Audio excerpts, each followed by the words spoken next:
Welcome to ECNTRADE Daily Video.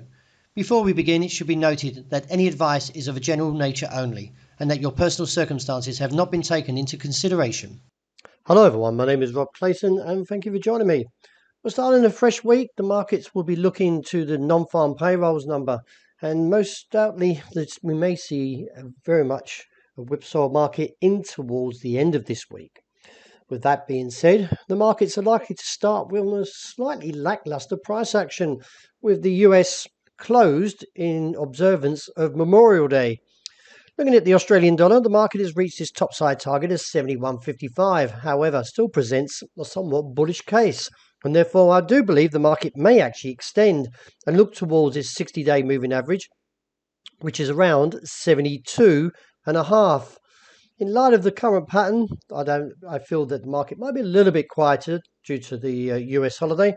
Nevertheless, with the expectations to the upside, we'll see the market grind on towards 72 cents and possibly up to that 72.5 mark. The topside target to the euro around 107.60-80 area has been reached, but the RSI showed a bit of divergence, with the US dollar, which measures the greenback strength against a basket of 6 major currencies, pretty much unchanged from Friday at 101.60, may actually eventually see an attempt to break higher for the euro and therefore look towards maybe around 108. Still, with the divergence, we could see a very sharp downturn anywhere from that top side and look back towards 105. Surprisingly, dollar yen is still holding above this 127 level. Sort of much scratching my head in a way, because the technicals are still negative, but the market doesn't seem to want to volunteer itself in a move down with the bear case, and therefore could continue to see this sideways pattern. The downside target is 125, I believe, from the measured break of the trend, but we may not get there. Still, let's keep that view in mind for the moment and see how the next 2 days unfold.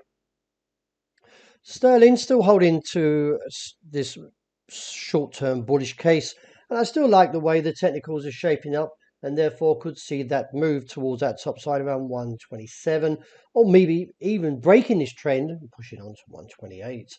I like the way that the current structure is forming a somewhat solid base, and therefore any pullbacks should be shallow. Sterling Kiwi still weak, and as you can see, coming back towards that 192.5 target, and I feel the market may actually break that level with a weaker play that was seen on Friday. Could now look back towards the bottom side around 191. Finishing up with gold and oil, well, the technicals are still heavy. You can see the RSI is broken through the midway point. Viewing the level of 1,838, a break here should trigger a further slide and see a move back towards where this hammer was posted around 1,788.32.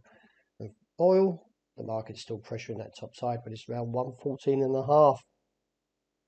If the market is still somewhat short since around this 106, then it's quite possible we could see a rally on towards 118 and the top side around 123.